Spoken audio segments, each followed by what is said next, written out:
Euh, donc, tu vas être ma collaboratrice pour la lecture aujourd'hui, Nancy. Bien, papa. Et on va commencer et je vais donner un thème. Parce que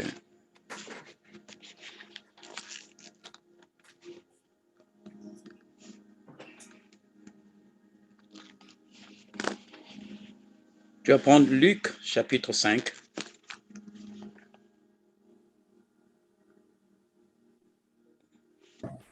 Donc, l'évangile de Luc, chapitre 5. Et on va lire à partir du verset 1.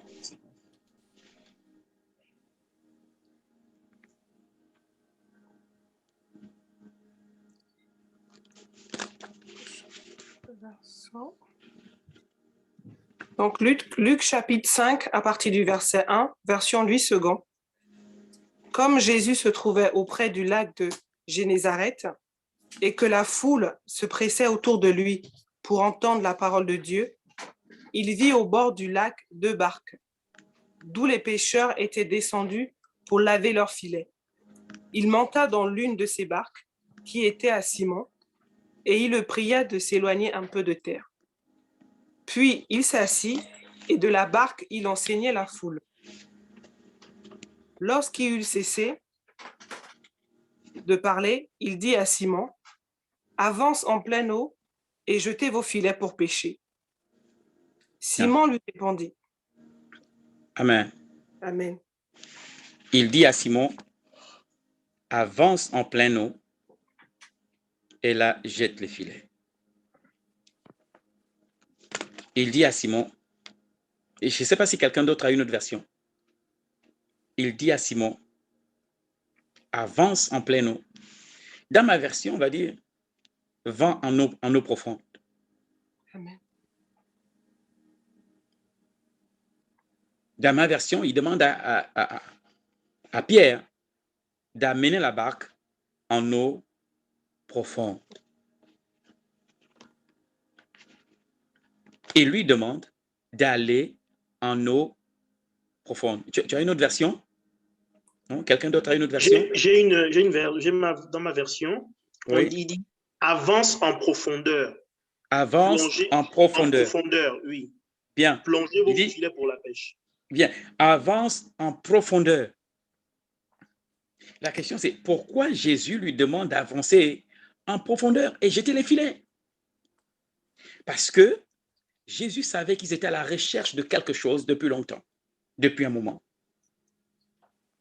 Et je pense que si on lit dans d'autres livres, d'autres évangiles, on va voir qu'en fait, ils ont pêché toute la nuit et ils n'ont rien trouvé. Et il arrive, il dit, avance la barque la première fois et il parle aux hommes. Écoute bien. Il avance la barque la première fois, il monte dans la barque, l'autre avance un tout petit peu et il parle à la foule. Dès qu'il est fini de parler à la foule, il dit à Pierre, maintenant avance en eau profonde. Les enfants, le thème aujourd'hui, c'est les profondeurs de Dieu. Les profondeurs de deep things of God. Les profondeurs de Dieu. Relis-moi le premier verset, s'il te plaît.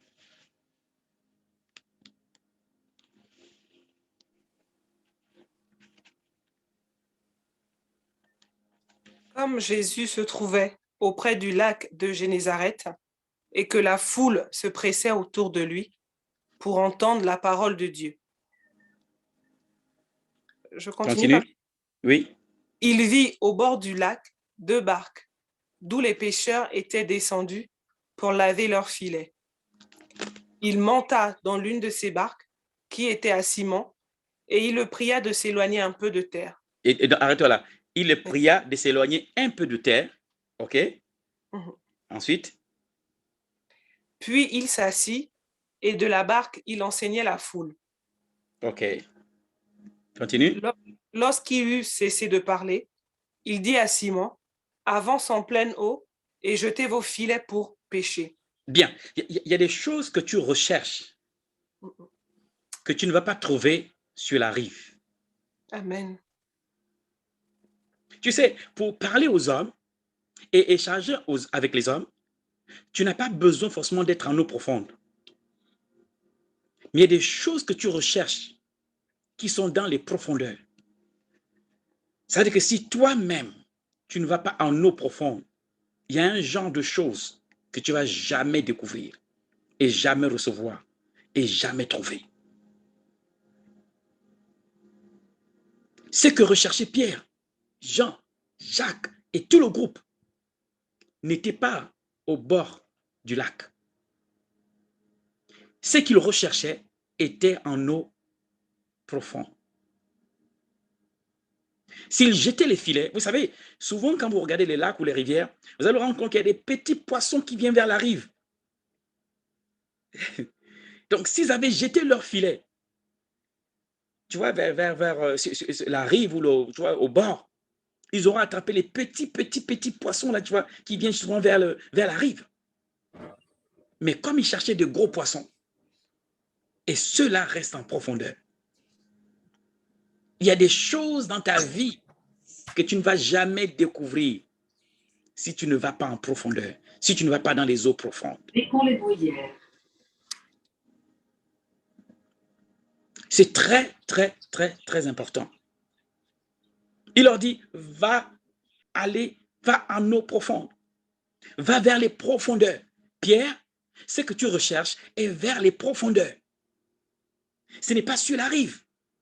Oh, tu es sur la rive, tu peux demander. Facilement, tu parles avec les gens sur la rive. Hein? Même au bord de l'eau.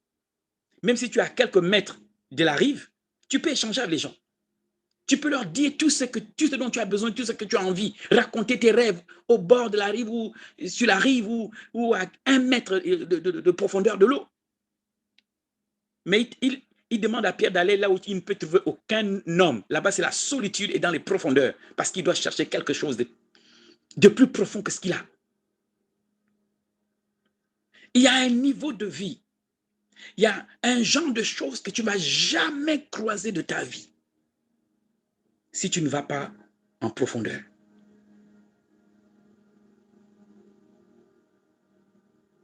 Les thèmes aujourd'hui, c'est la profondeur dans les choses de Dieu. La profondeur dans les choses de Dieu. Vous pouvez passer toute votre vie sur la rive, comme on va à la plage, et discuter avec beaucoup de personnes. Mais si tu veux un gros poisson, tu vas devoir quitter la rive. Vous savez, plus vous avancez vers les profondeurs, plus la solitude se manifeste. Vous quittez la zone où il y a du monde, où vous pouvez avoir du monde, plus vous allez vers les femmes. Pour vous éloigner de la rive, quand vous êtes à la plage ou l'océan, plus vous allez vers les profondeurs, plus vous êtes seul. De moins en moins, il y a des personnes avec vous lorsque vous allez vers les profondeurs. Si vous savez, il y a un passage de la parole de Dieu qui dit « Un jour dans tes parvis vaut mieux que 1000 ailleurs ». Et les chrétiens ont pris ce verset comme une référence, comme si les parvis, c'était un endroit où il faut y être. Dieu ne nous a pas appelés dans les parvis. Les parvis, c'est comme un marché. C'est que David voulait dire, ça veut dire que si je ne peux pas rentrer dans le lieu saint et le lieu très saint, laisse-moi au moins dans les parvis. Mais les parvis, c'est pas là où tu dois être, c'est un marché, les parvis. Les parvis, c'est du bruit, tout le monde parle. Les bêtes qui devaient être sacrifiées, tu entends le bruit dans les parvis. Mais plus tu quittes les parvis et tu vas vers le lieu très saint, tu quittes la masse. Psaume 84, verset 10. Plus tu t'éloignes de la masse, plus la solitude, tu es seul. Plus tu vas rechercher des choses plus grandes, plus la solitude, tu es seul. Lorsque vous voulez pêcher le gros poisson et que vous quittez la rive, vous savez, quand vous êtes sur la rive, tous les pêcheurs sont là. Vous voyez des gens qui viennent pour se baigner, tu peux parler avec du monde, mais plus ce que tu recherches est au large, de moins en moins, tu trouves des gens sur le chemin. La profondeur, dans les choses de Dieu. La profondeur, dans ta propre vie. La profondeur, la profondeur, la profondeur. Parfois, quand nous traversons une situation, on a envie que le monde entier soit au courant de ce que nous traversons. C'est une preuve même que tu n'es pas dans les profondeurs. Parce que dans les profondeurs, il n'y a que toi et Dieu. Dans les profondeurs, personne d'autre, parfois même des gens autour de toi ne connaissent pas ton histoire. Il a dit à Pierre, Pierre, et tu sais, c'est une image de là où il va amener Pierre. Avance dans les profondeurs, Pierre. Cette image, il n'est pas question ici seulement. C'est vrai, c'est du poisson. Ils voulaient qu'ils pêchent du gros poisson. Ils avaient faim. Ils ont pêché toute la nuit, ils n'ont rien trouvé. Mais quand il a dit à Pierre, avance en eau profonde, c'est l'image de là où il voulait amener Pierre, dans les profondeurs de lui-même. Rappelez-vous qu'il a dit à Pierre, je te donnerai les clés du royaume. C'est-à-dire que je vais te donner la capacité d'ouvrir les portes spirituelles. Je vais te donner la capacité d'ouvrir les portes, comme quelqu'un pouvait dire, l'au-delà. Les profondeurs. Il est temps que ta vie, qu'il y ait de la profondeur dans ta vie.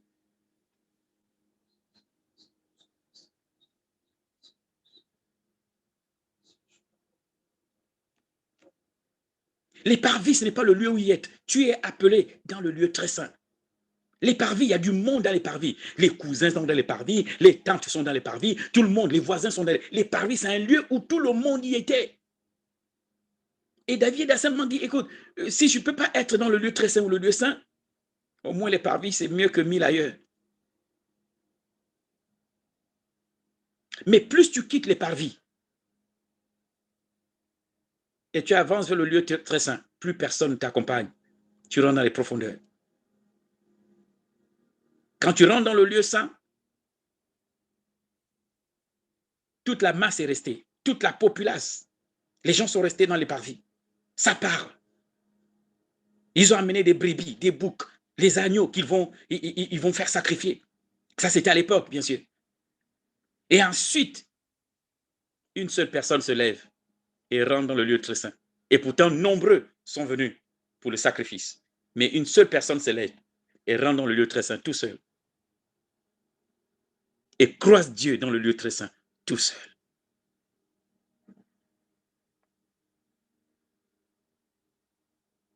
Lorsque tu traverses une situation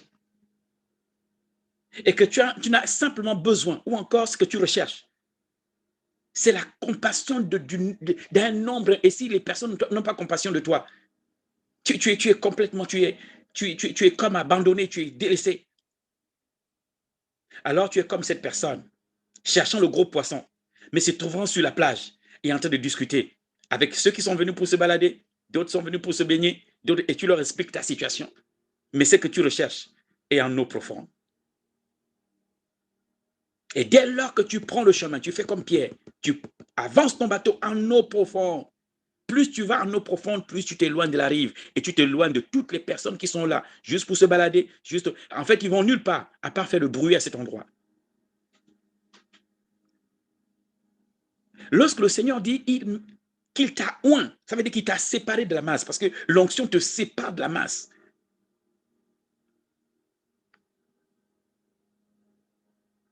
Vu la direction que prend le politique en ces temps de la fin, nos économies en ces temps de la fin, la vie en société en ces temps de la fin, et même quelqu'un peut être frappé devant vous et personne ne va réagir.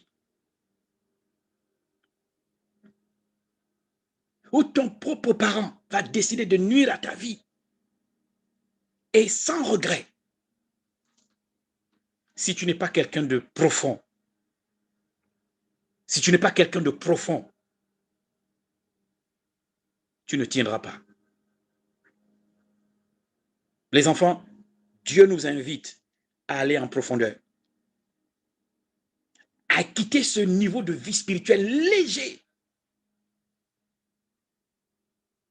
Ou si quelqu'un dit qu'il n'est même pas, je perds la foi, quitte ce niveau, va en profondeur. Celui qui t'a appelé, c'est le Seigneur. Il faut que tu arrives à ce niveau où on t'aime ou on ne t'aime pas. Tu progresses avec le Seigneur, tu avances. La profondeur.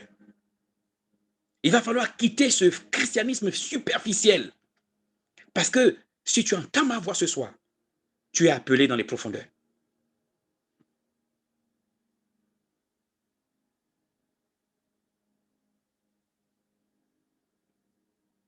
J'étais blessé, certes. Mais je vais appeler un frère, appeler une sœur. Je vais expliquer à tout le monde ce qu'on m'a fait. Tu es encore dans un christianisme superficiel. Tu n'es pas profond. Lorsque tu passes plus de temps à calomnier à gauche, à droite, tu es dans un christianisme superficiel. Tu n'es pas dans les profondeurs. Lorsque tu passes plus ton temps dans la médisance, tu es dans un christianisme superficiel. Tu n'es pas profond du tout. Tu peux prier 15 heures. Tu es superficiel. Tu n'es pas quelqu'un de rooted. Ça veut dire que quelqu'un d'enraciné dans les profondeurs.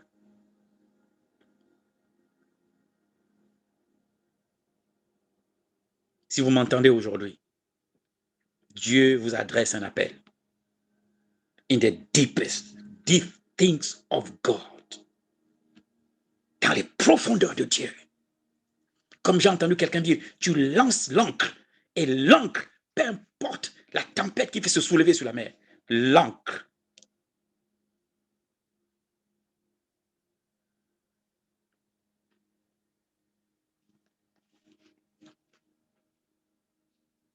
Regarde-moi Matthieu 7, 24 à 25. La profondeur. La profondeur. Un christianisme profond. Il va falloir quitter le christianisme superficiel. Où la parole de Dieu, tu ne la lis même pas. La prière, tu n'es pas dedans, mais tu es chrétien. Chrétien pour toi, c'est une appellation. C'est un label. Ce n'est pas la vie elle-même. Je t'invite. Déjà, demain, je vais avoir un direct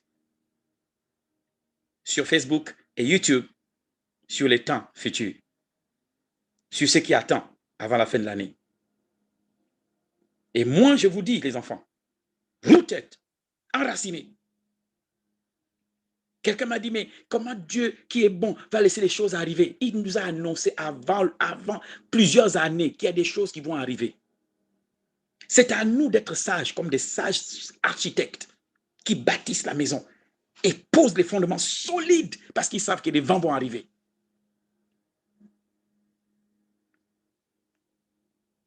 Parce qu'ils savent que des tempêtes vont arriver. Parce qu'ils savent que des circonstances vont vouloir s'opposer à la destinée. Écoutez-moi les enfants. Dieu est un bon Dieu et il t'a appelé et il y a une destinée à ta vie. Mais si tu veux voir des grandes choses, tu vas devoir aller en eau profonde. Tu vas devoir rechercher la profondeur.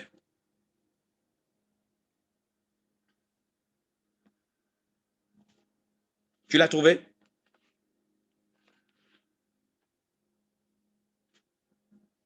Le psaume 84, 10.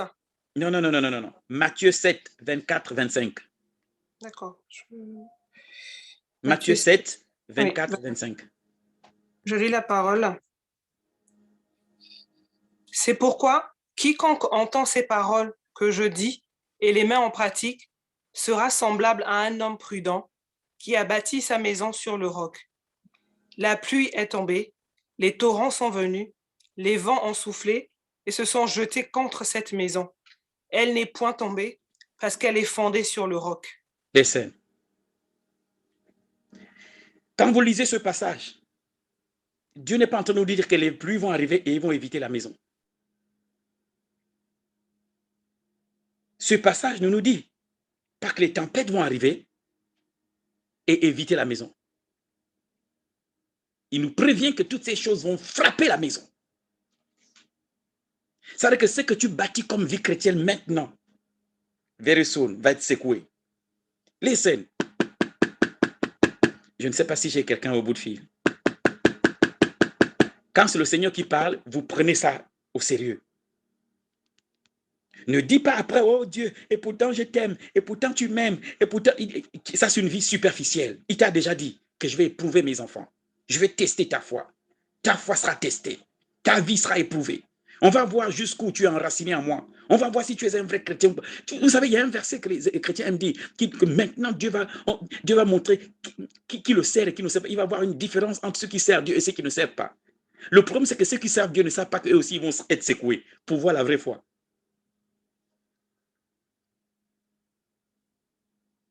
Ta foi doit être pure. Ta foi doit être pure. Elle doit être véritable. Elle doit être bâtie sur le rocher. Il te prévient. Donc, ne t'étonne pas si les temps difficiles arrivent. On a vu Job. Et on s'est posé la question hier, mais comment un juste peut être touché par un truc pareil? Un homme qui craint Dieu et se détourne du mal. Comment?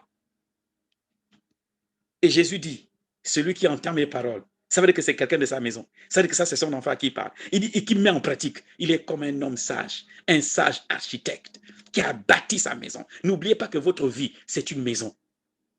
Chaque chose, comment vous construisez votre maison chaque jour, les messages que vous écoutez, vous ne savez pas que vous construisez vos maisons. C'est pourquoi je ne prends pas n'importe quoi qui arrive. Tant que ce n'est pas fondé dans les Écritures, je vais méditer moi-même pour voir. Si ce n'est pas enraciné, je rejette. Parce que ma vie, c'est une maison que je bâtis. Un jour, Dieu m'a dit que les pluies vont tomber. Il m'a dit les vents vont souffler. Il m'a dit les intempéries vont frapper cette maison. Et on va voir jusqu'où les fondements de la maison. C'est-à-dire que ce côté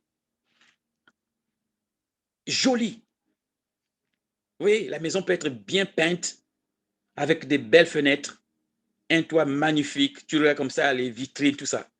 Et puis personne ne sait les fondements de la maison, jusqu'à ce que le vent arrive. Le vent vient éprouver le fondement. Les scènes.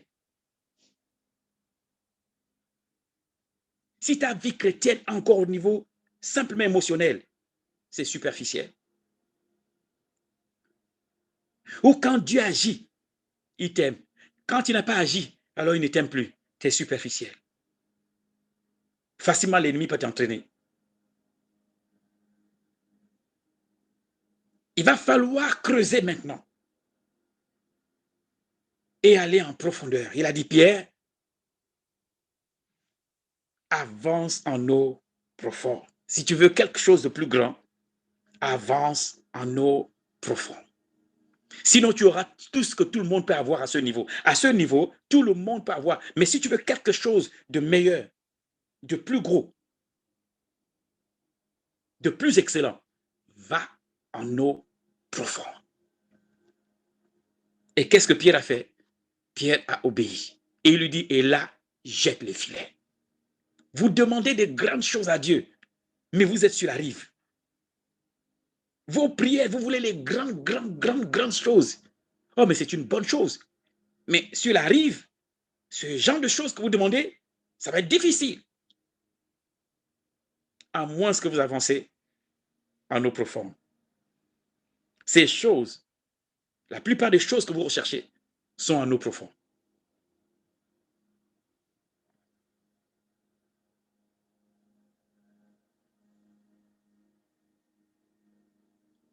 Dieu a dit à Jean, monte ici.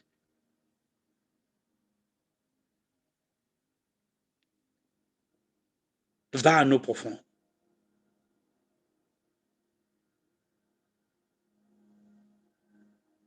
La parole de Dieu ne dit pas que Dieu va épargner la pluie et épargner le vent.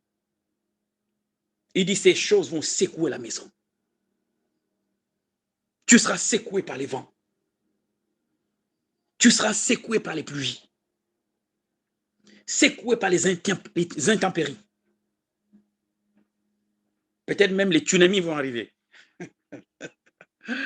Mais dans tout ça, l'amour de Dieu recherche une chose. C'est pas Dieu ne fait pas ça parce qu'il te déteste ou ne t'aime plus. Non. Si tu es encore à ce niveau, alors tu es superficiel. Dieu peut permettre qu'une épreuve arrive à quelqu'un qui l'aime énormément. Pour lui permettre de revoir les fondements. Vous savez, vous ne saurez jamais si les fondements que vous avez mis en place sont solides, à moins qu'un vent arrive. Pour éprouver vos fondements. Ce vent révèle vos fondements. On a vu pendant le Covid, Jesus Christ, toutes ces théories qui sont sorties. On m'a dit qu'il y a des gens qui ont perdu la foi pendant le Covid. Je me demande comment on peut perdre la foi dans le Covid. C'est-à-dire qu'il y a un danger et c'est là où vous perdez la foi. Parce qu'ils se sont dit, comment Dieu, amour, peut faire un truc comme ça. Ça veut dire que ceux-là, c'est des chrétiens qui sont restés longtemps superficiels. Ils ne sont pas dans les profondeurs pour connaître les voies de Dieu.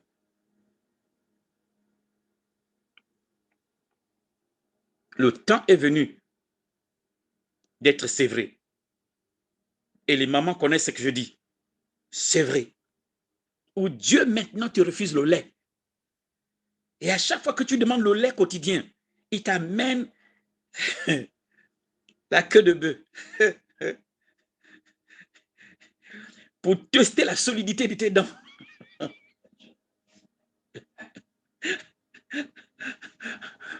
Quelqu'un me comprend ici? Lorsque Dieu, écoutez-moi bien, lorsque Dieu commence à te sévrer, les choses qui te venaient facilement ne viennent plus. Écoutez-moi bien, avant, quand tu es né de nouveau, tu cries « Waouh !» Dieu a réagi. Tu ne l'as même pas encore demandé que la tétine de Dieu est déjà dans ta bouche. Dieu est magnifique. Les gens qui sont anciens dans l'église sont étonnés de voir comment Dieu te reprend à chaque fois, comment Dieu fait. Dieu dit, mais l'enfant, et ils commencent même à croire que c'est faux, Dieu ne te parle pas. Parce que eux, depuis là, ça. Et quand Dieu, maintenant, va te sevrer, la prière que tu faisais en désordre, Dieu n'est plus dedans. Il veut maintenant que tu t'exprimes correctement en accord avec les principes. Et tu te rends compte qu'en fait, tu pries maintenant, ça ne marche plus. Et tu te dis, mais avant, c'est peut-être que Dieu ne m'aime plus, ou j'ai péché, ou j'ai fait. Tu es dans plusieurs théories et tu ne te poses pas la question de savoir, est-ce que je ne suis pas arrivé à la période du sévrage, où Dieu me donne accès. Vous savez, quand les mamans sont là, quand bébé fait ce moment, tétine, l'eau, tout passe dans sa bouche. C'est bébé qui dit, c'est ça. Mais tu ne sais pas ce que bébé a demandé. Dieu fait la même chose avec toi quand tu nais de nouveau. Parce que tu ne sais pas parler, parce que tu ne sais pas demander, et Dieu, il te chasse. Ah, mighty God. Et quand tu vois que tu grandis, et Dieu veut maintenant quelque chose de solide pour toi. Les fausses prières que tu faisais avant ne marchent plus. Dieu veut maintenant que tu t'alignes sur les principes. Dieu veut attirer l'enfant dans les profondeurs.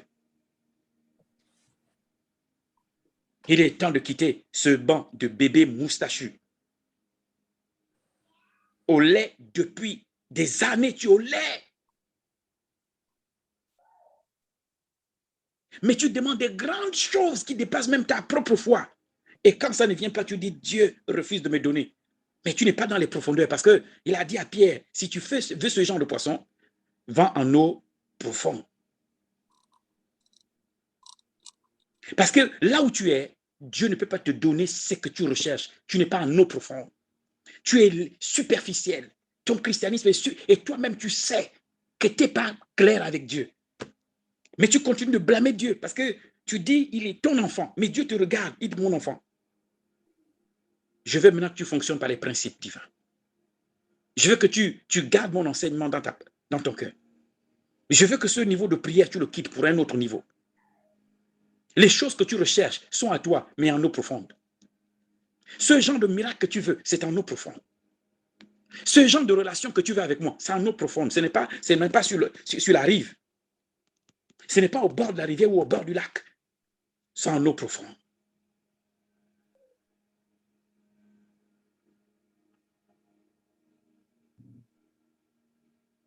Quelqu'un m'a dit, mais Seigneur, et pourtant, je prie, mais je ne vois rien. Le fait que tu te lamentes, ça montre en fait, tu ne connais pas ce Dieu. Va en eau profonde. Va en eau profonde.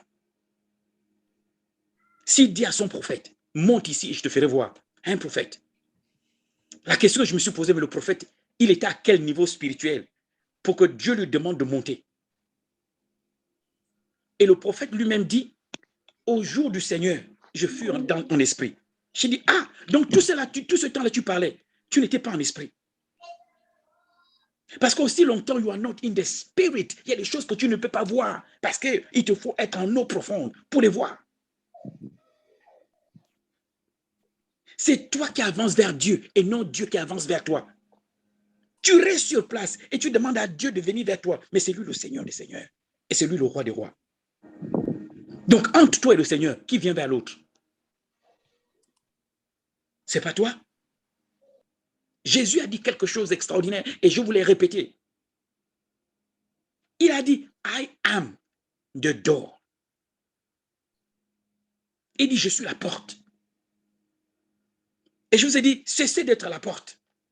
Tu as Jésus, c'est une bonne chose. Mais Jésus ne t'a pas sauvé pour lui-même. Jésus t'a sauvé pour le Père. C'est pourquoi Jésus a dit, nul ne vient au Père que par moi. Donc la personne chez qui on part, c'est le Father. Quelqu'un ne comprend pas ici. C'est-à-dire que la personne vers qui on est amené, vers qui Jésus nous présente et nous amène, c'est le Père. Il dit, nul ne vient au Père que par moi. Alors dis-moi, depuis que tu es en Christ, as-tu découvert le Père? Parce que Jésus t'a sauvé. Pour que tu rencontres le Père. Là, tu rencontres. Et Guylaine, ferme le micro, s'il te plaît. Merci. Là, tu rencontres. Nous avons cité dernièrement ce passage et nous le citons. Dans Apocalypse chapitre 5, je pense, on est 9, 10, quelque chose comme ça. Par son sang, il a sauvé des hommes de toute tribu, de toute langue, de tout peuple, toute nation. Il a fait de rois et sacrificateurs pour qui? Pour notre Dieu. Listen. Donc, Jésus a sauvé toutes ces personnes et les a fait rois et sacrificateurs pour notre Dieu. Donc, pour le Père. Il t'a fait roi et sacrificateur pour le Père. Et vous régnerez sur terre. Regardez bien. Vous allez voir qu'il nous a fait roi et sacrificateur pour notre Dieu. Et ils régneront sur la terre. Alors, ma question à te poser. Il est bien vrai que Jésus t'a sauvé. Et on est tout content. Mais tu as rencontré la personne vers qui il voulait te présenter?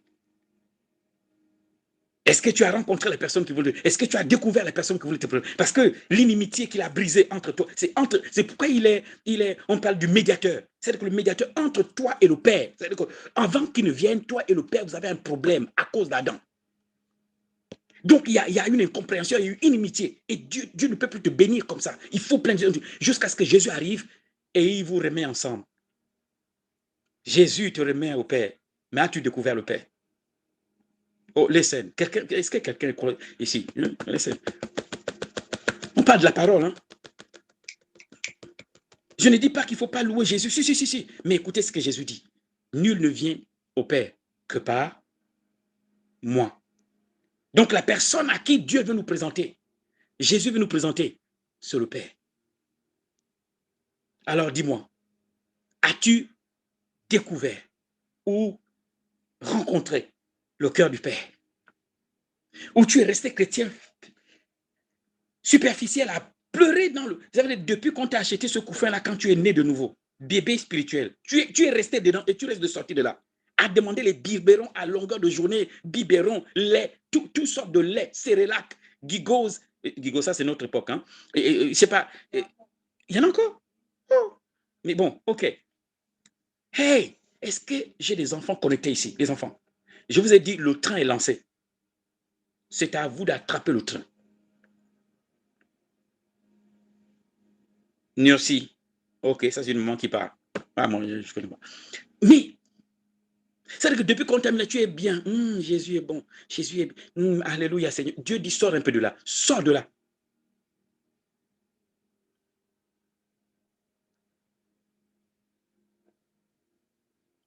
Dis-moi que tu as découvert le Père. Qui est le Père? Si c'est qui est Jésus, tu vas dire, qui est le Père alors? Oui, Jésus. As-tu découvert? Quand tu lis la parole, découvres-tu le Père? Alors, s'il t'a sauvé, si Jésus t'a sauvé pour le Père, qu'est-ce que le Père veut?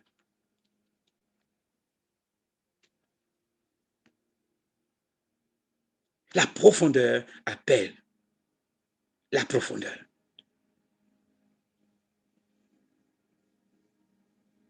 Le temps est venu de ne plus vivre son christianisme pour vivre ton christianisme. Ça ne doit plus être un effet de groupe. Il faut que ton christianisme cesse d'être un effet de groupe pour devenir quelque chose de personnel, une intimité avec le Père, enraciné dans le Père. Profond. Quelqu'un qu'on ne bouscule pas n'importe comment. Stable. Stable. Les vents viennent, il est stable. Les pluies tombent, il est stable. Les intempéries, il est stable. Il dit comme un sage architecte. Et vous savez, tellement les choses que vous dites, Dieu vous donne de grandes visions. Oh, Dieu m'a montré que je sais, je serai. Ok. Est-ce que tu as, les fondements sont assez solides pour les choses que tu dis Dieu va faire grand dans ta vie? Parce que toutes ces grandes choses vont se poser, vont se reposer sur les fondements que tu auras bâtis toi-même. Tout dépend de ce que tu vas utiliser comme matériau pour les fondements sur lesquels Dieu va bâtir cette vie que tu dis, Dieu a dit, God a said. Et tu dis à Dieu, tu reproches Dieu de ne pas faire ce qu'il t'a dit. Mais quand il regarde les fondements sur lesquels il doit poser ces choses, elles ne sont pas là. J'ai dit, ils ne sont pas là, c'est un fondement. Tu n'as rien bâti. Il n'y a pas de fondement pour poser. Quelqu'un m'a dit, mais Seigneur, depuis je prie pour l'onction, que l'onction vienne. Mais vous savez que l'onction est portée par le caractère. C'est le caractère qui gère l'onction. Dès lors que l'onction est dans votre vie, c'est vous qui gérez l'onction. Vous pouvez faire de cette onction ce que vous voulez. Ça veut dire que si votre caractère n'est pas travaillé, vous devez même pire que le diable. Est-ce que je peux vous amener dans les profondeurs un peu? Amen. Est-ce que je peux vous amener un tout petit peu dans les profondeurs? Oui, papa. Oui. L'onction est gérée par le caractère. C'est le caractère qui gère l'onction. Si moi, je ne suis pas transformé, je vais tuer les gens avec mon onction. Les gens bien, les gens morts, tous ceux qui bougent autour de moi sont morts. Pourquoi? Parce que l'onction, c'est la partie de Dieu. Elle a la capacité de Dieu. Et elle se repose sur le caractère. Donc, avant que Dieu te donne l'onction, une onction grande, ça a pris à Moïse 40 ans pour qu'on le prépare à cette onction. Pas pour sortir le peuple, mais porter cette onction. Il a fallu que Dieu travaille son caractère pendant 40 ans. Les 40 ans, la préparation, c'était pour porter cette onction. Quand tu regardes, dans le désert, qu'est-ce qu'il a fait? À part se balader avec les brebis, pour leur donner à manger. Mais Dieu travaille le caractère qui va gérer une onction. Parce qu'une fois il te l'a donné, il te fait confiance avec cette onction. C'est maintenant à toi de faire attention, les choses que tu vas atteindre avec cette onction. Soit c'est pour lui, soit c'est pour toi-même. Cette liberté, je ne sais pas si le message est approprié pour cette classe que j'ai en face de moi. I don't know. Je ne sais pas si c'est à vous que je... Parce que matin, midi, soir, Seigneur, l'onction pour gérer les démons. Mais Dieu regarde ton caractère. Il dit, si je donne à celle-là, déjà tout le peuple est mort. Il va tuer tout le monde.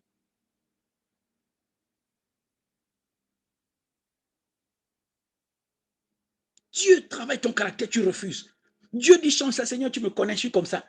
Mais Dieu dit, mais ça va être difficile pour moi que je pose cette bénédiction là-dessus parce que elle ne tient pas. Il faut des fondements solides pour que cette bénédiction tienne. Et ce n'est pas Dieu qui bâtit les fondements, c'est toi qui bâtis les fondements pour te préparer à la bénédiction à venir, la profondeur. Deep, deep, deep.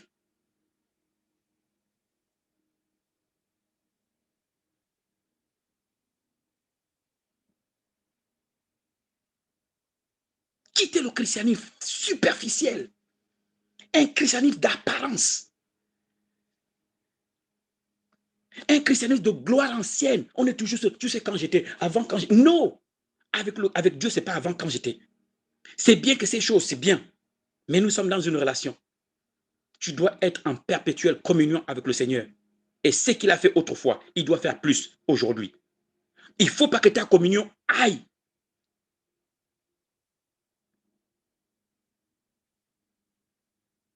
De manière décroissante avec le Seigneur. Il faut que ça soit en mode croissant. Si ça décroît, il y a un problème. Il y a un problème. Quand ta communion avec Dieu décroît, il y a un problème. Tu quittes. Attends, c'est un indice. Attends, tu t'éloignes. Tu t'éloignes.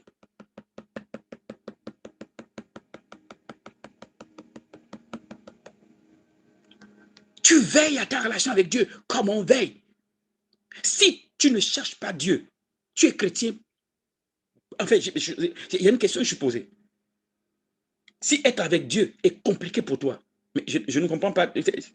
Comment un bébé peut ne pas avoir soif et faim de lait? How? Comment un bébé, ça veut dire que tu es né de nouveau. La première chose que bébé fait, le premier sens que bébé ne voit pas, bébé n'entend pas clairement, mais le sens qui est impeccable, c'est le goûter. Et tu vois la bouche chercher la tête du sein de la maman, comme un missile qui cherche. Tout de suite, le premier sens, mais toi, tu es né de nouveau. On ne sait pas, ta bouche on ne sait pas ce que tu manges. Même bébé est conscient qu'il lui faut du lait. Si tu mets autre chose, bébé vient de naître, bébé va refuser. et tu es né de nouveau. Et même le lait venant de Dieu, tu ne soupires pas après ce lait. Et quand je parle du lait, je parle de la parole de Dieu, même si elle n'est pas solide, mais au moins, tous les jours, bébé mange.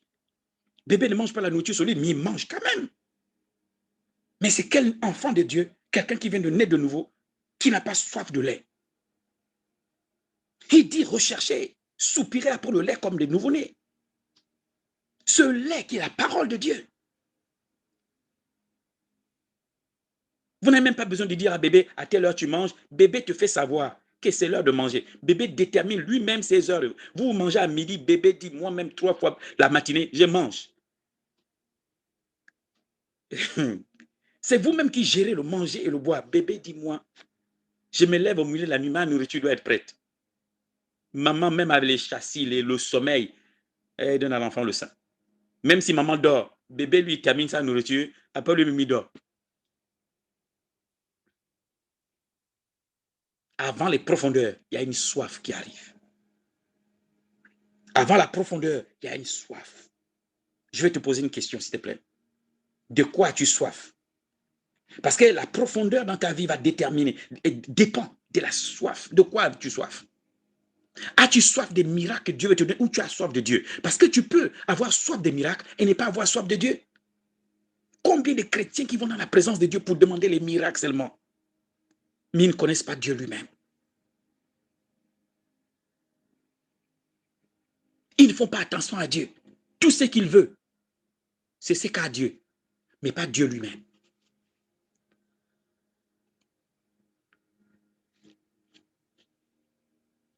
« 1 Corinthiens chapitre 2, verset 14.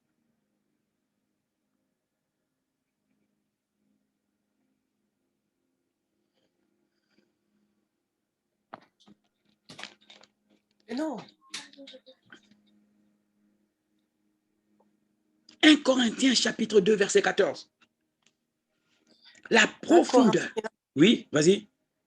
1 Corinthiens 2, verset 14. Mais l'homme animal ne reçoit pas les choses de l'esprit de Dieu, car elles sont une folie pour lui, et il ne peut les connaître, parce que c'est spirituel qu'on en juge. Écoute bien. Donc, quand quelqu'un est superficiel, on parle de l'homme animal, l'homme charnel. Quand on parle de charnel, on ne parle pas forcément de péché. On parle que l'homme qui fonctionne à la dimension humaine. Les choses de l'esprit, il ne maîtrise pas. Amen. Vous pouvez essayer de lui faire comprendre une vérité spirituelle, il ne va pas capter parce que ce n'est pas à son niveau de compréhension. Il ne reçoit pas les choses de l'esprit et il ne les comprend même pas parce que c'est difficile pour lui, parce qu'il n'est pas spirituellement éveillé. Il n'est pas spirituellement alerté par ce genre de choses. C'est pourquoi vous pouvez présenter Jésus à tout le monde dans le monde. Ils vont vous dire, c'est un philosophe. Ils vont dire, pourquoi? Parce que c'est spirituellement qu'on discerne. Les enfants, si depuis que tu es né en Christ, tu es toujours à ce niveau-là, il va falloir quitter ce niveau et aller en profondeur. Et aller en eau profonde. Les choses que tu recherches, ces grandes choses sont en eau profonde. Tu vois, ça fait comme un enfant qui a maintenant, il a 10 ans, Et il dort toujours dans le petit couffin là.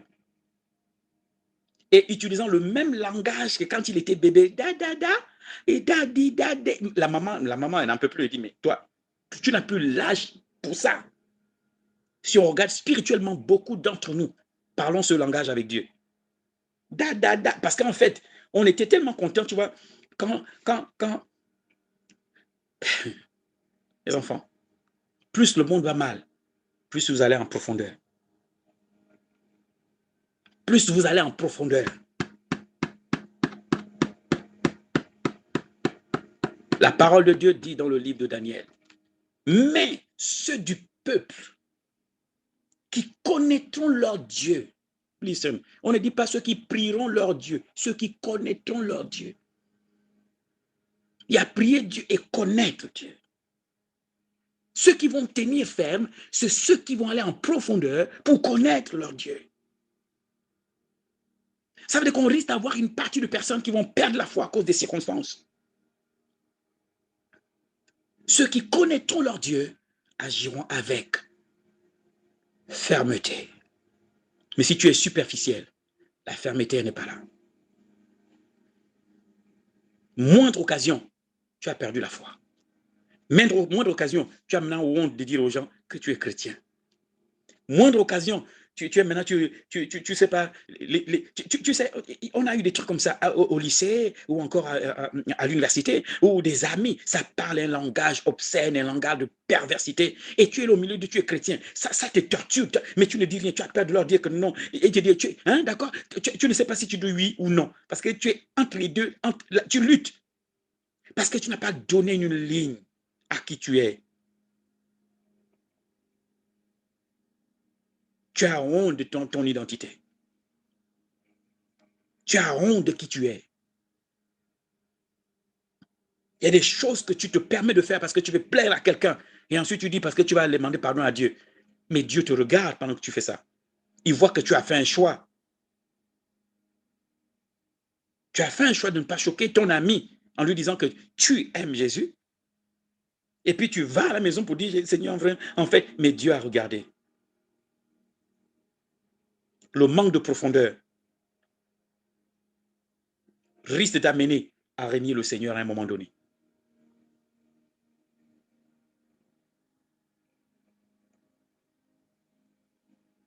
Si tu veux vraiment que ta vie prenne une autre dimension. C'est pourquoi, vous voyez, je ne perds pas mon temps à parler à quelqu'un qui fonctionne dans la chair. Je ne vais pas lui parler des choses spirituelles profondes, il ne va pas comprendre. On peut rester là toute la vie à parler, il ne va pas comprendre. Tant que spirituellement il ne saisit pas la chose, il ne va pas comprendre. Ce que je fais, je prie pour lui. And I pray again. And I pray. And I pray. And I pray. Et puis je prie encore. Parce que c'est la responsabilité de Dieu de le toucher. Mais c'est ta responsabilité d'aller en profondeur. Ce n'est pas la responsabilité de Dieu de t'amener en profondeur. C'est ta responsabilité d'aller en profondeur. Mais c'est la responsabilité de Dieu de te toucher. C'est la responsabilité de Dieu de t'appeler. C'est la responsabilité de Dieu de t'équiper. Mais c'est ta responsabilité de te déplacer et d'aller dans les profondeurs. C'est une décision personnelle de rechercher les profondeurs ou de rester sur la rive. Et beaucoup de chrétiens sont sur les rives. C'est l'image que Dieu voulait donner à Ézéchiel lorsqu'il parle du torrent. Il dit Ézéchiel, tu diriges encore ta propre vie. Va dans le torrent. Jusqu'où, Seigneur? Jusqu'à ce qui t'arrive au niveau des épaules et des aisselles. Il dit, mais je ne pourrai plus marcher. Il dit, justement, à ce moment, c'est moi qui vais te conduire. Parce que quand c'est aux chevilles, tu peux encore décider de faire demi-tour ou aller où tu veux. Quand c'est aux genoux, tu peux encore prendre un chemin. Mais quand c'est sous les aisselles, là, c'est moi qui te transporte. Le torrent d'Ézéchiel a pour but d'entraîner Ézéchiel dans la direction. C'est-à-dire qu'Ézéchiel, de toi-même, tu ne peux pas aller là-bas. Mais il va falloir que tu ailles en profondeur, dans le torrent. Vas-y, Ézéchiel. Il dit, et l'eau est montée jusqu'à la cheville. Dieu dit, c'est pas encore ça. Encore Ézéchiel. Et l'eau est montée jusqu'aux chevilles. Et Dieu dit, non, Ézéchiel. Encore. Il dit, c'est arrivé jusqu'aux hanches. Dieu dit, non, Ézéchiel. Encore. Ah, mais Seigneur, mais si ça arrive, mais je vais me noyer. Il dit, Ézéchiel, si tu traverses les eaux, je serai avec toi. Va en profondeur. Et dit, et le torrent est arrivé jusqu'aux aisselles. Et vous savez que quand le torrent arrive aux aisselles, c'est maintenant le torrent qui vous emporte. Ce n'est plus vous. Il est temps que ce soit Dieu qui t'emporte vers ta destinée et non toi-même. C'est pourquoi il dit, ces choses, tu ne peux le faire. Ce n'est ni par la force, ni par l'intelligence. Tu peux appliquer ta connaissance académique ou philosophique ou mathématique. Il dit, ça ne va pas arriver à moins que l'Esprit de Dieu descende. Oh, ce torrent représente the Spirit of God. Ni par la force, ni par l'intelligence, mais par mon esprit. Mais par mon esprit. Les enfants, il est temps qu'il y ait une nette démarcation entre les faux et les vrais. C'est-à-dire que la qualité de vie, on le voit par les dons. Les dons ne montrent pas si tu es un bon chrétien ou un vrai chrétien. Ce n'est pas au niveau des dons qu'on montre si on est un vrai chrétien non, c'est dans la manière de vivre les Écritures. C'est la qualité de vie. Écoutez les enfants, ce n'est pas les dons. Ce n'est pas les dons qui prouvent. Je sais que tous nous sommes portés vers les dons. Je veux tel don, je veux tel don. Mais ce n'est pas ça qui prouve que tu es en relation avec Dieu. C'est ta vie qu'on va regarder. On regarde ta vie. On regarde si la parole de Dieu se révèle par ton vécu. Et est-ce que tu es devenu une Bible vivante? Pas pour citer les versets, mais ton comportement ressemble à des versets. Il y a des versets qu'on peut lire en te voyant marcher et en te voyant agir. La parole de Dieu a fusionné avec toi. Tu es devenu cette parole.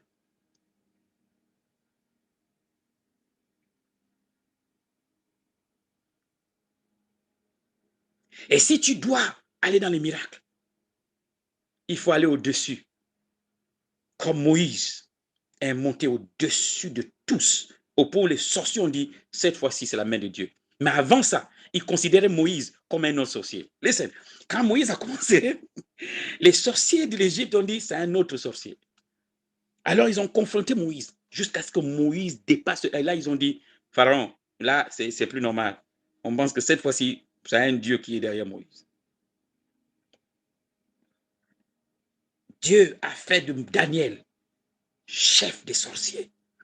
Donc, essayez d'imaginer, les gars font la sorcellerie, mais celle de Daniel est supérieure. Donc, il est plus sorcier que les sorciers. C'est ça. À Babylone, il était le chef des sorciers. Vous pensez que les démons ne vous connaissent pas? Si. Ils connaissent qu'elle leur jetait avec la parole de Dieu, ils savent. Et ils vous attaquent exactement là où il y a la faille. Ils n'attaquent pas n'importe où. Vous allez voir que vous n'êtes jamais tenté là où vous êtes fort. Vous êtes tenté là où vous êtes faible. Ça veut dire qu'ils voient votre faiblesse et c'est là où ils tentent. Est-ce que Kodesh va rester superficiel? Kodesh signifie mis à part. Kodesh veut dire mis à part. Des gens mis à part. Séparés de la masse. Et voyez, je passe plus de temps à vous enseigner qu'à prophétiser. Pourquoi? Parce que quand Jésus va revenir, c'est comment la parole de Dieu écrit s'est formé en vous, que tout ce que vous allez manifester comme don miracle. Moi, j'aime les dons et j'aime les miracles. Et j'aime même les prodiges. Et depuis un moment, je travaille sur un genre. Mais les enfants, je ne m'oublie pas moi-même. Quand je fais un miracle, c'est dans la vie de l'autre et ma vie. Comment je travaille ma vie? Avec le miracle des autres? Quand les miracles ne se manifestaient que dans la vie des autres, moi, j'étais aigri. Moi-même, je priais, ils étaient guéris. Et moi-même, il y a une douleur qui m'embête et depuis, je me fâche, je me calme, je loue Dieu, je refuse de louer, je prie, après j'ai dit je ne prie plus. C'était up and down. Et puis Dieu me dit, mais calme-toi mon fils. Les miracles que tu fais, cette onction qui est sur toi, c'est pour les autres, c'est pas pour toi. J'ai dit, ah, donc moi ce que je porte là, c'est pour les autres. Il dit oui, l'onction qui descend sur toi, la chambre haute, ça c'est pour les autres. C'est pourquoi je leur ai dit, ils vont commencer Jérusalem, tu vois, et Judée, Samarie et les extrêmes, ça c'est pour les autres.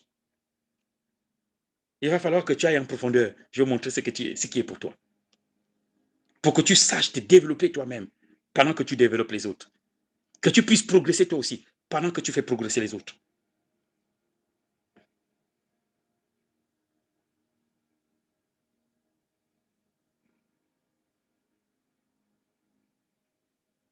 Comment ça se fait? La parole de Dieu dit, il dit le méchant ne peut tenir dans l'assemblée des justes.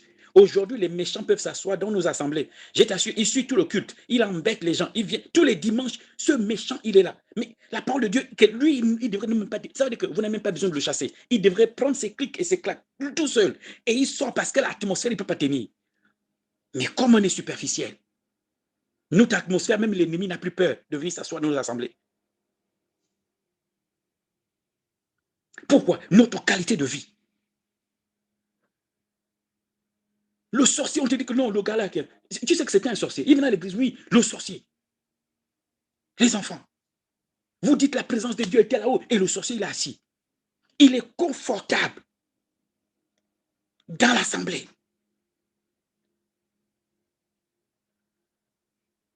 Or, la parole de Dieu nous dit, il est impossible pour un méchant de se tenir dans l'assemblée des saints.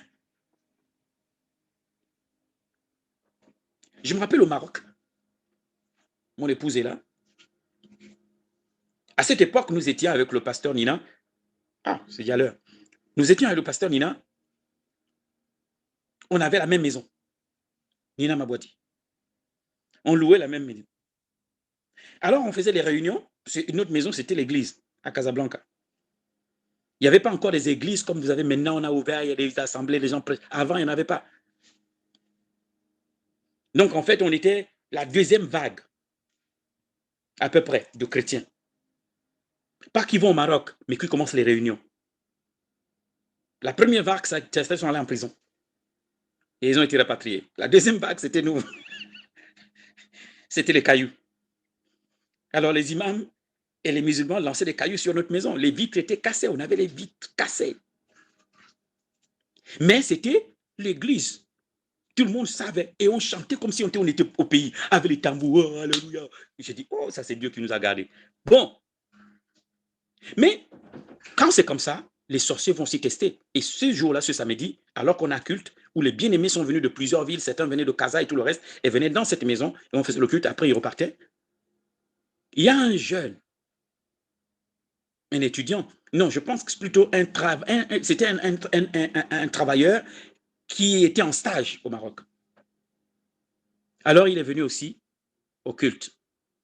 Et quand il arrive au culte, il a décidé d'attaquer le prédicateur. Le prédicateur, il est pas gentil, il a mené une église. C'est un bien-aimé. Un jour, je vais vous montrer, et il vous racontera ceci. Il était justement ce jour-là, il devait parler des dons spirituels. Mon épouse et moi, on est encore dans les... Le prophétique arrive doucement. Donc, on sait déjà dans l'assemblée qu'il y a un ministère prophétique chez nous, mais on est embryonnaire parce qu'on est bébé spirituel. Moi, j'ai 2 ans en Christ, elle a peut-être, je ne sais pas.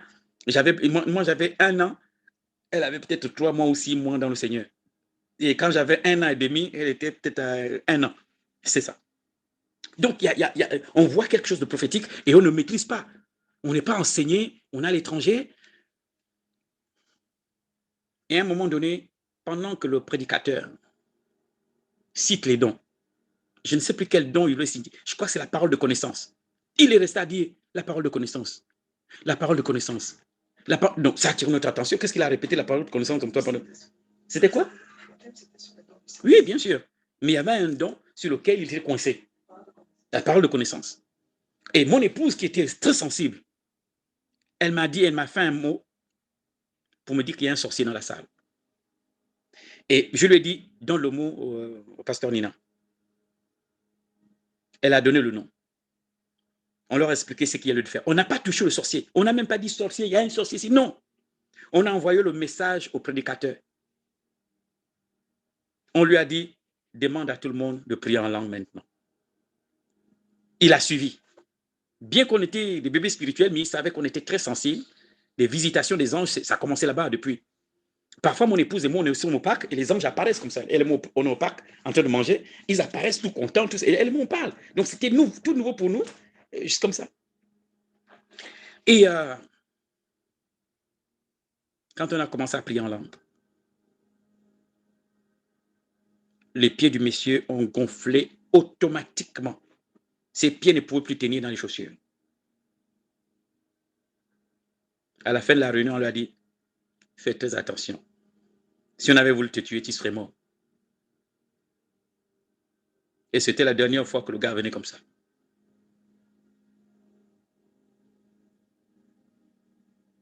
Ils ne sont pas censés tenir dans l'Assemblée des saints. S'il arrive à tenir dans l'Assemblée des saints, il faut poser les questions aux saints. La qualité de la vie, des vies des saints.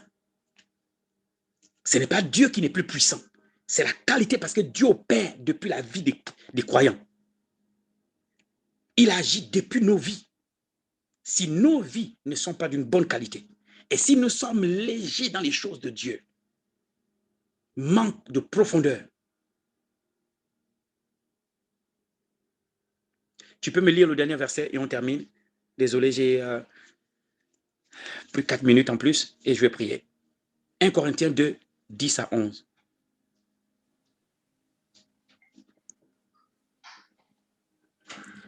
« 1 Corinthiens 2, donc versets 10 à 11. Dieu nous les a révélés par l'Esprit, car l'Esprit sonde tout, même les profondeurs de Dieu. » Arrête-toi là. Vous savez, quand j'ai parlé d'Ézéchiel, ça veut dire qu'il faut que c'est le Saint-Esprit, il faut que tu t'abandonnes au Saint-Esprit pour qu'il t'amène dans les profondeurs de Dieu. Amen. Parce que c'est lui qui t'amène dans les profondeurs. Mais tu résistes, tu es superficiel. Il te dit, écoute, sépare ce qui est vil de ce qui est précieux. C'est à toi de séparer, c'est pas à Dieu. Dire à Dieu, oh Dieu, Dieu, aide-moi. Et c'est pas vraiment que ma vie soit comme ça. Dieu dit, fais de ta vie comme tu dis. C'est toi qui prends une décision d'amener ta vie dans ce sens. Et d'aller en profondeur.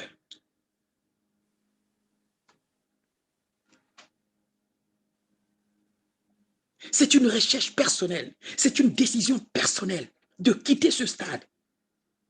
Ces choses légères. Ou une petite onction, j'ai dit, moi, je veux les profondeurs. À partir de là, tu vas entendre Dieu te dire, avance vers le torrent. Et une fois que tu es dans le torrent t'entraîne dans les profondeurs. Il dit, c'est l'Esprit de Dieu qui révèle les profondeurs. Donc, s'il te plaît, si tu veux les profondeurs, va en eau profonde. Et l'Esprit de Dieu va te révéler les profondeurs de Dieu. Parce que tu ne peux pas avoir les profondeurs de Dieu sur les rives. Il faut aller en eau profonde. C'est quand tu vas en profondeur que tu as. Mais maintenant, quand tu vas aller en profondeur, c'est pas tu as pris 3 jours de jeûne et de prière, Dieu ne répond pas, tu dis, mais pourtant j'ai pris 3 jours. Non, les profondeurs, il y a une démarche. Tu es persévérant. Et Dieu te visite, il ne dit rien, mais il voit ton cœur que tu recherches. S'il est convaincu de ta recherche, Dieu commence à te révéler les profondeurs. Donc, le temps va éprouver. On va voir si ta soif est une vraie soif, si elle n'est pas passagère. Si tu es vraiment déterminé à le connaître et les sacrifices que tu vas faire de ta propre vie, parce que tu vas décider de ne plus faire ça pour être avec lui, de ne plus faire ça pour passer. Il y a des choses, des résolutions que tu vas devoir prendre. Quand je jeûne, qu'est-ce que je fais? Je dis simplement à Dieu, la nourriture m'est vitale, mais je préfère ne pas manger pour t'avoir toi.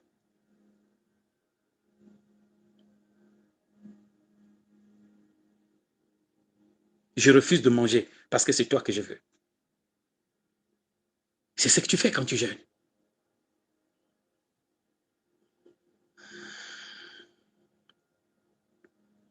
Un jour, je marchais à Libreville, pour ceux qui viennent du Gabon.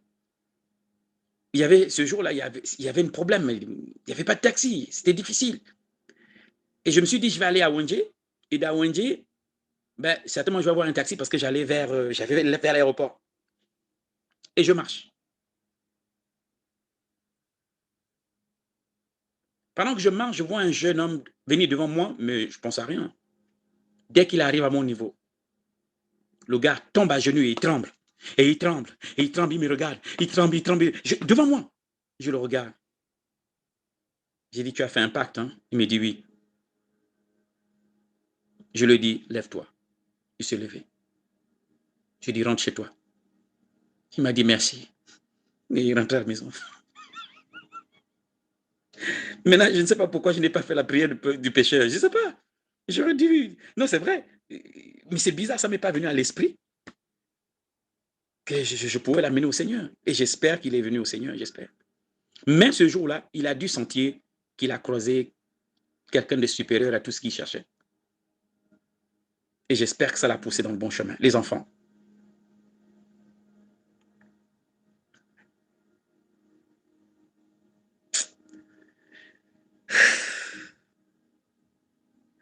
Élève la voix avec moi. Et demande à Dieu de te donner la soif, la profondeur. Ne te satisfais pas du christianisme que tu as. Amen. Ce niveau de christianisme, arrête de te satisfaire de ça. En tout cas, je suis là, je suis dans la maison de Dieu, Dieu m'aime, alléluia. Non, va plus loin. Va plus loin. Va plus loin dans tes temps personnels avec lui. Dans les temps que tu prends à méditer sa parole et à lire. Les temps de jeûne que tu prends personnellement, pas pour avoir quelque chose, pas pour manger, ni pour boire. Moïse n'est pas allé 40 jours et 40 nuits pour boire ou ni pour manger, mais parce que c'est lui qu'il voulait.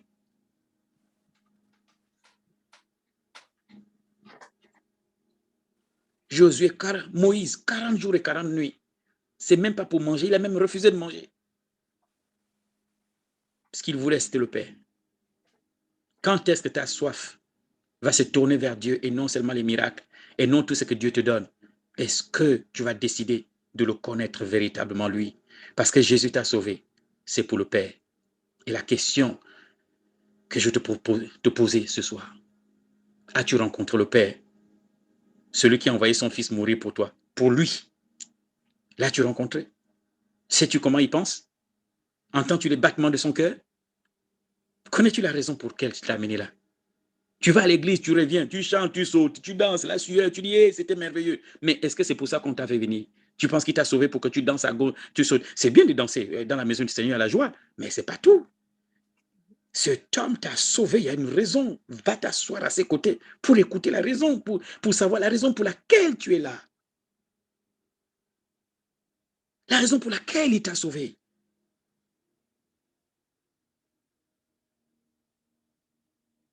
Jésus nous a sauvés. Mais pas pour qu'on lui appartient, mais pour le Père. Est-ce que vous savez que ce n'est pas l'homme qui a crucifié Jésus? C'est le Père qui a crucifié son Fils pour t'avoir. Tu coûtes le sang de Jésus. Ton prix, c'est le sang de Jésus. Le Père a donné son Fils pour t'avoir parce que c'est lui qui a sacrifié. On n'avait pas un sacrifice parfait, capable de nous mettre en contact et nous sauver. C'était les animaux. Et le Père a sacrifié son Fils pour t'avoir. Il a dû payer de son Fils unique pour t'avoir. Et maintenant qu'il t'a, tu es partout, sauf avec lui. Tu ne te poses même pas la question, mais pourquoi il m'a-t-il sauvé? Pourquoi m'a-t-il aimé? Pourquoi m'a-t-il choisi alors que je n'étais même pas encore né? Qu'il m'aimait déjà. Pourquoi? Alors si tu comprends ça, ton christianisme va avoir un sens. Ta raison sur terre va avoir un sens. Si c'était adorer Dieu, il t'aura amené au ciel. Mais si tu te gardes ici, c'est que tu as un rôle à jouer. Alors s'il te plaît, va t'asseoir auprès du Père. Et demande-lui, dans ces temps de la fin, le rôle que tu as joué. Et quand je vous ai dit, vous n'êtes pas là à côté de nous pour rien. L'une des raisons, c'est celle-ci. C'est que la cause que nous défendons, Dieu certainement veut que vous participiez à défendre cette cause, à faire progresser cette cause.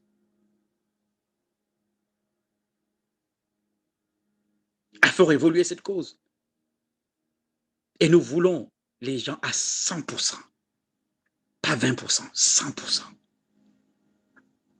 Je préfère encore qu'une personne me dise, tu sais, homme de Dieu, je ne suis pas ton fils ou ta fille, mais j'ai besoin de ton... Je t'aide.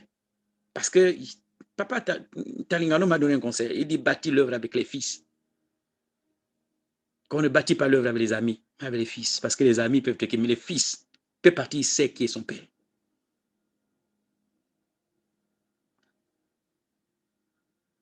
Et c'est le moment alors de vous enraciner. Pendant que l'ennemi multiplie ses attaques, tu t'enracines. L'ennemi multiplie ses stratégies, tu t'enracines. Il envoie le vent, tu es enraciné. Il envoie la tempête, tu es enraciné. Il envoie, peu importe les intempéries qu'il envoie, tu es stable. Tu es en eau profonde et tu as lancé l'ancre. Et l'ancre a accroché le bateau. Donc il peut avoir des vagues, le bateau bouge seulement. Mais le bateau ne se déplace pas, ne part pas, parce que l'ancre est solidement entrée dans les profondeurs.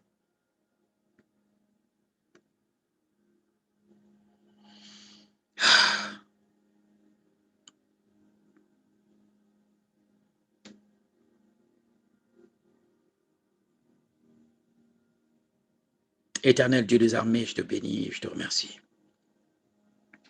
Je te remercie pour ces moments et ces temps.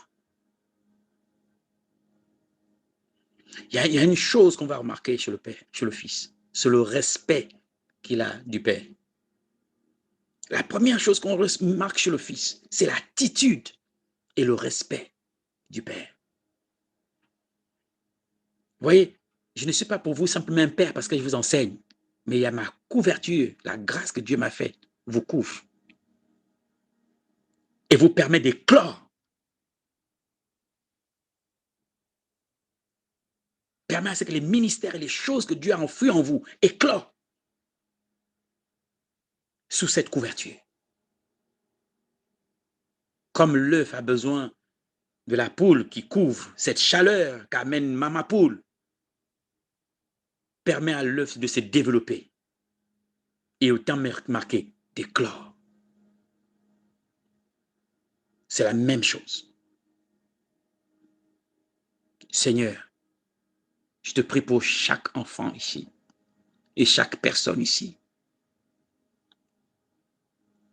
Il est temps pour chacun d'entre nous de jeter l'encre, d'aller en profondeur, de rechercher la profondeur, de quitter le superficiel, de quitter les apparences, de quitter le christianisme de groupe, ou bien le christianisme effet de groupe, où tu es chrétien quand tu es en groupe, mais quand tu es tout seul, on se demande. Seigneur, fais de ce groupe un groupe enraciné, fondé, bâti sur le roc. C'est pourquoi je leur donne ta parole, pour qu'ils bâtissent leur vie sur les Écritures. J'essaie, Éternel, de faire au mieux pour leur donner la parole, pour que leur vie ressemble à la parole. Parce que ça, ta parole, c'est notre vie. Ces prophéties, c'est nous-mêmes. Cette prophétie, c'est moi. Je suis la prophétie. Quand la prophétie se réalise, toi et la prophétie, vous ne faites qu'un. Tu es devenu cette prophétie. Tu es devenu la réalisation d'une parole prononcée il y a plusieurs années. Bénis chaque personne, Seigneur, je te prie de mettre ce soir la soif de toi dans les cœurs. La soif de toi dans les cœurs. La soif de toi dans les cœurs, Seigneur. Qu'ils aient soif de toi et toi seul. Seigneur, et qu'aucun ne se perde. Que personne ne se perde. Que personne ne se laisse tromper par des discours de philosophie ou autres.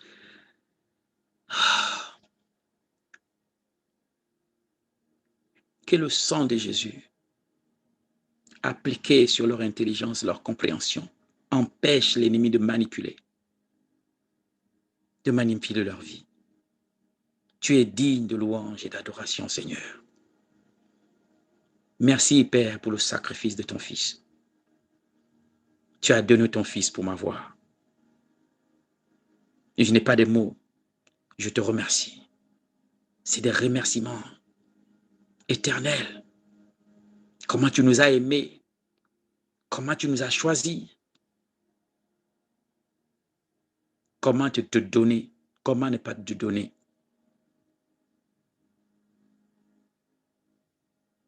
ma vie pour que tu l'utilises. Tu as dit, je suis devenu le membre de Christ.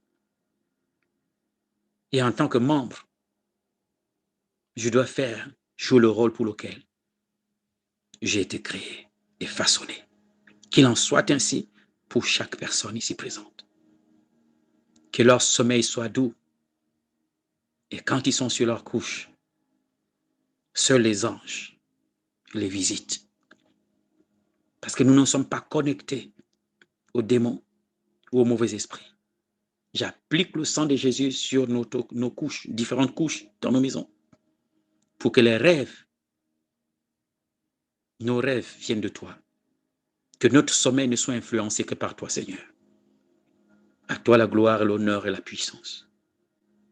Au siècle des siècles. Amen. Amen. Bien. Shalom, shalom. Amen. Amen. Merci.